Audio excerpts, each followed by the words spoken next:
मुंबई एक असं शहर जिथं माणूस हरवला तरी चालतं, पण राजकारणात हरवला तर स्वतःचं नाव कमवावं लागतं.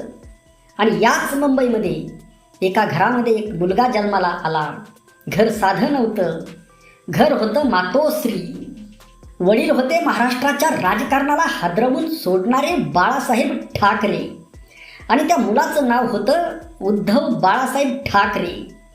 पण ही गोष्ट फक्त एका मुख्यमंत्र्याची नाही, ही गोष्ट आहे एका अशा मुलाची ज्याचं बालपण राजकारणाच्या सावलीमध्ये गेलं, ज्याला वडिलांच्या प्रचंड व्यक्तिमत्वाच्या सावलीमध्ये स्वतःची ओळख निर्माण करायची होती, ज्याच्या हातात सुरुवातीला राजकीय तलवार नव्हती, कॅमेरा होता, ज्याला व्यासपीठापेक्षा निसर्ग आवडत होता, गर्दीपेक्षा शांतता आवडत होती आणि भाषणापेक्षा छायाचित्र बोलतं असा विश्वास होता.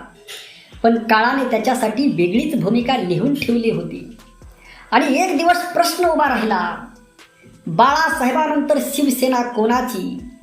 या एका प्रश्नाने दोन चुलत भावांना वेगवेगळ्या रस्त्यावर उभा केलं. एका बाजूला उद्धव ठाकरे, दुसऱ्या बाजूला राज ठाकरे. आणि पुढे या दोन भावाच्या राजकीय संघर्षाने महाराष्ट्राच्या राजकारणाला अक्षरशः नवं वळण दिलं. 27 जुलै 1960 मुंबईमध्ये बाळासाहेब ठाकरे आणि मीनाताई ठाकरे यांच्या कुटुंबामध्ये उद्धव यांचा जन्म झाला. उद्धव हे बाळासाहेब आणि मीनाताई यांच्या मुलांपैकी सर्वात धाकटे. घरात राजकारण होतं, पण उद्धव यांची सुरुवातीची ओढ राजकारणाकडे नव्हती. त्यांना कला आवडत होती, छायाचित्रण आवडत होतं, दृश्यामागची कथा पकडण्याची त्यांना आवड होती. त्यांचं शिक्षण मुंबईतील बालमोहन विद्यामंदिरात झालं आणि पुढे त्यांनी सर जे इन्स्टिट्यूट ऑफ अप्लाइड आर्टमध्ये शिक्षण घेतलं. त्यांच्या शिक्षणाचा आणि आवडीचा केंद्रबिंदू छायाचित्रण होता. कल्पना करा, एका बाजूला बाळासाहेबांचा आवाज, सभा, घोषणाबाजी, राजकीय वादळ आणि दुसऱ्या बाजूला त्यांचा मुलगा हातात कॅमेरा घेऊन मुंबईच्या रस्त्याकडे पाहतोय. राजकारणात येण्यासाठी जन्म झाला आहे, पण राजकारणाची आवड नाही.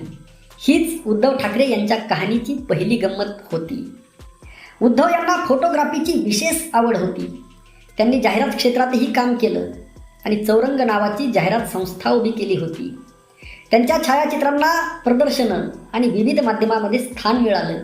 म्हणजे बाळासाहेबांच्या घरातला मुलगा राजकारणात जाण्याआधी स्वतःची वेगळी दुनिया तयार करत होता. कॅमेरा, लेन्स, फ्रेम, प्रकाश आणि निसर्ग. पण राजकारणाचं एक वैशिष्ट्य असतं, तुम्ही राजकारणापासून कितीही दूर पळा, कधी कधी राजकारण तुमच्यापर्यंत चालत येतं. आणि उद्धव यांच्या बाबतीतही तेच झालं.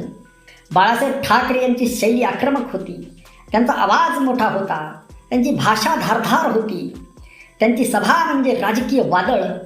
पण उद्धव ते तुलनेने शांत, मोजून बोलणारे, व्यवस्थित विचार करणारे. आणि त्यामुळेच शिवसेनेच्या आत एक प्रश्न निर्माण झाला, बाळासाहेबांनंतर कोण?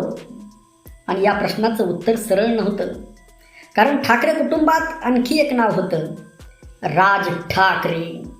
राज ठाकरे आणि उद्धव ठाकरे हे चुलत भाऊ. राज हे बाळासाहेबांचे पुतणे. राज यांची भाषणशैली, देहबोली आणि आक्रमक राजकीय शैली बाळासाहेबांशी साधर्म्य दाखवत होती. त्यामुळे शिवसेनेच्या कार्यकर्त्यामध्ये राज यांचं मोठं आकर्षण होतं. आणि दुसरीकडे उद्धव पक्षाच्या संघटनात्मक कामात पुढे येत होते. 2002 उद्धव यांनी मुंबई निवडणुकीच्या प्रचाराची जबाबदारी घेतली. 2003 त्यांची शिवसेनेच्या कार्याध्यक्षपदी नियुक्ती झाली. आणि इथूनच कथेचा खरा संघर्ष सुरू झाला. एक खुर्ची, दोन दावेदार. कल्पना करा, एका राजकीय साम्राज्याचा राजा वृद्ध होत आहे आणि त्याच्या आसपास दोन तरुण चेहरे आहेत. एक त्याचा मुलगा, दुसरा त्याचा पुतण्या. दोघांमध्येही क्षमता आहे, दोघांचे समर्थक आहेत, दोघांची लोकप्रियता आहे, पण सिंहासन एकच. याच काळात उद्धव यांची पक्षातील भूमिका वाढत गेली आणि राज यांना आपण बाजूला पडत असल्याची भावना निर्माण झाल्याचं विविध वृत्तांत सांगतात. बाळासाहेबांनी 2003 उद्धव यांना कार्याध्यक्ष केलं. हा निर्णय अनेकांसाठी स्पष्ट संकेत होता, उत्तराधिकारी कोण? हळूहळू उत्तर समोर येत होतं. आणि ठाकरे कुटुंबामध्ये भूकंप. 2005 राज ठाकरे शिवसेनापासून दूर होऊ लागले आणि शेवटी त्यांनी पक्ष सोडण्याचा निर्णय घेतला. 18 डिसेंबर 2005 रोजी राज ठाकरे यांनी शिवसेनेच्या प्राथमिक सदस्यत्वाचा राजीनामा जाहीर केला. त्याआधी नोव्हेंबरमध्ये त्यांनी पक्षातील पदांचा राजीनामा दिला होता. त्या क्षणी महाराष्ट्राच्या राजकारणामध्ये एकच प्रश्न होता, आता पुढं काय? राज ठाकरे यांनी आपल्या नाराजीचा केंद्रबिंदू म्हणून सन्मान आणि पक्षातील परिस्थितीचा उल्लेख केला. ही फक्त राजकीय घटना नव्हती, ही कौटुंबिक नात्याला राजकीय संघर्षाची किनार लागण्याची घटना होती. आणि मग जन्म झाला मनसेचा. 9 मार्च 2006 मुंबई. राज ठाकरे यांनी महाराष्ट्र नवनिर्माण सेना मनसे स्थापन केली. शिवसेनेतून बाहेर पडलेला हा तरुण नेता आता स्वतःचा पक्ष घेऊन मैदानात उतरला. तुम्ही मला बाजूला केलं, राजकीय मैदान जणू म्हणत होतं, तर आता स्वतःच मैदान तयार करा. आणि राज यांनी ते केलं. शिवसेना विरुद्ध मनसे, ठाकरे विरुद्ध ठाकरे.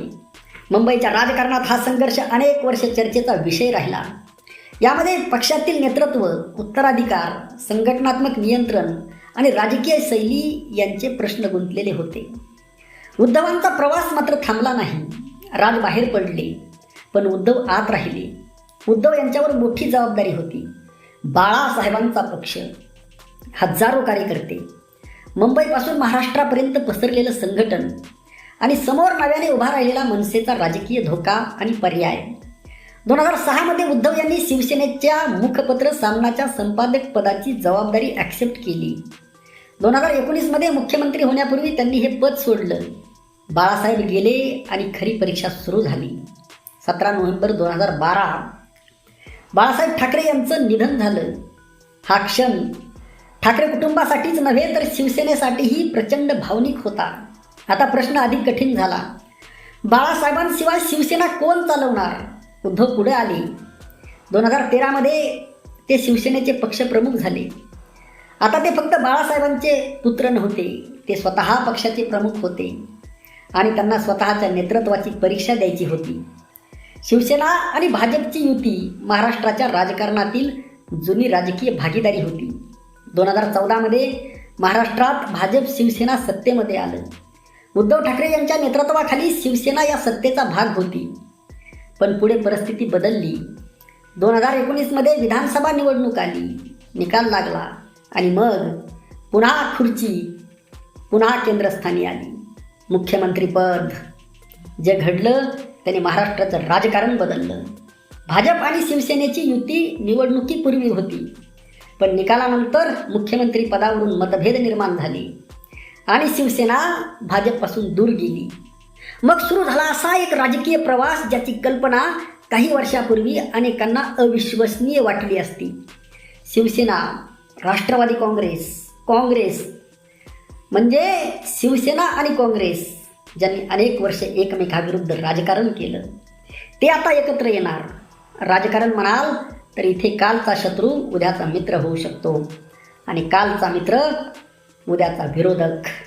28 नोव्हेंबर 2019 मुंबई, राजभवन. उद्धव ठाकरे यांनी महाराष्ट्राच्या मुख्यमंत्रीपदाची शपथ घेतली. एका अशा व्यक्तीने मुख्यमंत्रीपद स्वीकारलं ज्यांनी आयुष्याचा मोठा भाग निवडणूक राजकारणापेक्षा संघटन आणि पक्षाच्या नेतृत्वात घालवला होता.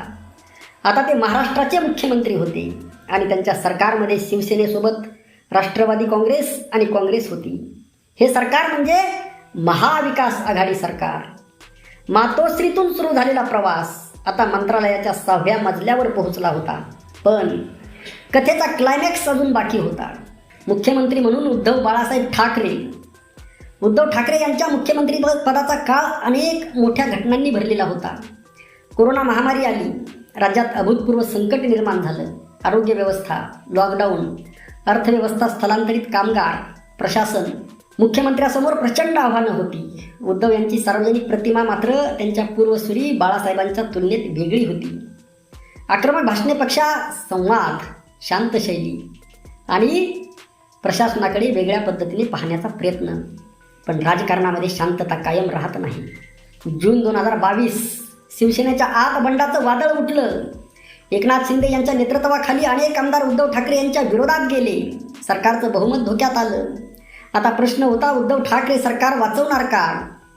सुप्रीम कोर्टातही प्रकरण पोहोचलं. 29 जून 2022 रोजी सुप्रीम कोर्टाने फ्लोअर टेस्टला स्थगिती देण्यास नकार दिल्यानंतर उद्धव ठाकरे यांनी मुख्यमंत्रीपदाचा राजीनामा दिला. मुख्यमंत्रीपद ज्याच्यासाठी इतका राजकीय प्रवास केला, ते पद काही मिनिटात इतिहास बनलं. पण उद्धव यांच्या कहाणीचा हा शेवट नव्हता, कारण पुढे त्यांच्या आयुष्यातील सर्वात मोठी राजकीय लढाई सुरू होणार होती. शिवसेना कोणाची? आता प्रश्न फक्त सरकारचा राहिला नव्हता, प्रश्न होता शिवसेना कोणाची? धनुष्यबाण कोणाचा? शिवसेना नाव कोणाचं? बाळासाहेबांचा राजकीय वारसा कोणाकडे? एकीकडे उद्धव ठाकरे, दुसरीकडे एकनाथ शिंदे. निवडणूक आयोग, सुप्रीम कोर्ट, विधानसभा, संसद, सगळीकडे या संघर्षाचे परिणाम दिसू लागले. ही लढाई फक्त 2 गटांची नव्हती, ही महाराष्ट्राच्या राजकारणातील एका जुन्या पक्षाच्या वारशाची लढाई बनली. आता येतो एक प्रश्न जो लोकांना नेहमी पडतो, उद्धव ठाकरे यांची संपत्ती किती? इथे एक महत्त्वाची गोष्ट लक्षात घ्यावी लागते. संपत्तीचे आकडे वेळेनुसार बदलतात. उपलब्ध निवडणूक प्रतिज्ञापत्राच्या नोंदीनुसार 2020मध्ये विधान परिषद निवडणुकीसाठी दाखल केलेल्या एका प्रतिज्ञापत्रात उद्धव ठाकरे यांच्या कुटुंबियांची एकत्रित घोषित मालमत्ता 143.26 कोटी असल्याचं नमूद आहे. तर एकूण दायित्व सुमारे 15.50 कोटी दाखवण्यात आलं होतं. हा आकडा 2020च्या प्रतिज्ञापत्रातील आहे. तो आजच्या तारखेचा ताजा नेटवर्थ आकडा म्हणून वापरू नये. उद्धव ठाकरे आणि राज ठाकरे यांचं खरंच का बिनसलं, हा प्रश्न आजही आहे. हा प्रश्न अजूनही महाराष्ट्राला पडतो. उद्धव आणि राज यांचं नातं का बिनसलं, याचं एक कारण सांगणं योग्य ठरणार नाही. या संघर्षामागे अनेक गोष्टी होत्या. पहिली, उत्तराधिकाराचा प्रश्न. दुसरी, शिवसेनेवर नियंत्रणाचा प्रश्न. तिसरी, राजकीय शैलीतील फरक. चौथी, पक्षातील संघटनात्मक निर्णयावर प्रभाव. पाचवी, बाळासाहेबांनंतर पक्षाची दिशा कोण ठरवणार. विविध वृत्तानुसार 2003मध्ये उद्धव यांची कार्याध्यक्षपदी नियुक्ती ही बाळासाहेबांच्या उत्तराधिकाराच्या दिशेने महत्त्वाची घटना मानली होती. राज यांना आपण बाजूला पडत असल्याची भावना निर्माण झाली होती आणि 2005मध्ये त्यांनी शिवसेना सोडली आणि 2006मध्ये मनसे स्थापन केली. पण इथे एक बाजू महत्त्वाची आहे. 2006मध्ये बाळासाहेबांनी स्वतः असं सांगितल्याचं वृत्त आलं की उद्धव यांना कार्याध्यक्ष करण्याचं नाव राज यांनीच सुचवलं होतं. म्हणजे कथा काळी पांढरी नाही. राजकीय संघर्षामध्ये प्रत्येक बाजूची स्वतःची कथा आहे आणि त्या समजून घेण्यासाठी दोन्ही ऐकाव्या लागतात. 2 भावांची राजकीय शैली. राज ठाकरे माईक हातात घेतला की आवाजात आक्रमकपणा, व्यंग, उपरोध, हावभाव, मोठ्या सभा आणि बाळासाहेबांच्या शैलीशी साधर्म्य. उद्धव ठाकरे शांत आवाज, कॅमेऱ्यासारखी निरीक्षणाची सवय, संघटनात्मक राजकारण, प्रशासन. दोघांचं राजकीय व्यक्तिमत्व वेगळं आणि कदाचित याच वेगळेपणाने दोघांची स्वतंत्र ओळख तयार झाली. पण ही कथा इथे संपत नाही. 2024 नंतर आणि 26मध्ये महाराष्ट्राच्या राजकारणात पुन्हा एक वेगळं दृश्य दिसू लागलं. एकेकाळी राजकीयदृष्ट्या वेगवेगळ्या मार्गावर गेलेले 2 ठाकरे, उद्धव आणि राज, पुन्हा एकत्र येण्याच्या चर्चा दिसू लागल्या. 2026मध्ये मुंबई महापालिका निवडणुकीच्या पार्श्वभूमीवर दोन्ही गटामध्ये राजकीय जवळीक आणि युतीबाबत चर्चा झाली. त्यामुळे 2 दशकापूर्वी फुटलेल्या ठाकरे घराण्यामध्ये राजकारणात पुन्हा एकत्र येण्याची शक्यता हा महाराष्ट्राच्या राजकीय चर्चेचा विषय ठरला. ज्यांनी कधी एकमेकाविरुद्ध राजकीय मैदान गाजवलं तेच पुन्हा एका व्यासपीठावर. राजकारण म्हणतं इथे कायमचा शत्रू नसतो, कायमचा मित्रही नसतो. आता उद्धव ठाकरे नेमके कोण? उद्धव ठाकरे यांना तुम्ही आवडता नेता म्हणा किंवा विरोधक म्हणा, त्यांच्यावर टीका करा किंवा त्यांच्या नेतृत्वाचं कौतुक करा, पण एक गोष्ट नाकारता येणार नाही, त्यांची कहाणी महाराष्ट्राच्या राजकारणातील अत्यंत नाट्यमय कहाणीपैकी एक आहे. एक राजकीय घराण्यामध्ये जन्मलेला मुलगा, ज्याला सुरुवातीला राजकारणापेक्षा फोटोग्राफीची आवड होती. कॅमेरा मागे उभा राहणारा तो तरुण हळूहळू पक्षाच्या संघटनेत आला. 2003मध्ये कार्याध्यक्ष झाला. राज ठाकरे यांच्यासोबतचा संघर्ष पाहिला. 2005-06मध्ये पक्षामध्ये फूट पडली. 6मध्ये सामना सांभाळला. 2012मध्ये बाळासाहेब गेले. 2013मध्ये पक्षप्रमुख झाले. 2014मध्ये भाजपसोबत सत्ता पाहिली. 2019मध्ये भाजपपासून वेगळा मार्ग निवडला आणि काँग्रेस आणि राष्ट्रवादीसोबत सत्ता स्थापन केली. 28 नोव्हेंबर 2019 रोजी महाराष्ट्राच्या मुख्यमंत्रीपदाची शपथ घेतली आणि 29 जून 2022 रोजी मुख्यमंत्रीपदाचा राजीनामा दिला. पण ज्याला राजकारणात पराभूत झालं असं वाटलं तो पुन्हा मैदानात उतरला. कारण राजकारणात खुर्ची जाते, सरकार जातं, पक्ष फुटतो, नाव बदलतं, चिन्ह बदलतं, पण लढाई संपतेच असं नाही. आणि म्हणूनच उद्धव ठाकरे यांची कथा ही फक्त एका व्यक्तीची बायोग्राफी नाही. ही कथा आहे एका वडिलांच्या प्रचंड सावलीमध्ये स्वतःची ओळख निर्माण करण्याची. ही कथा आहे 2 चुलत भावांच्या राजकीय संघर्षाची. ही कथा आहे एका पक्षाच्या उत्तराधिकाराची. ही कथा आहे महाराष्ट्राच्या सत्ताकारणाची. आणि सर्वात महत्त्वाचं, ही कथा अजून पूर्ण झालेली नाही. कारण पडदा खाली आला असला तरी राजकीय रंगमंचावर दिवे अजूनही लागलेले आहेत. आवाज येतो. काही कहाण्यांना शेवट नसतो, कारण इतिहास अजून लिहिला जात असतो. आणि उद्धव ठाकरे यांच्या बाबतीत पुढचं प्रकरण अजून बाकी आहे. तुम्हाला ही उद्धवसाहेब ठाकरे यांची बायोग्राफी कशी वाटली ते कमेंट करून नक्की सांगा. जय महाराष्ट्र.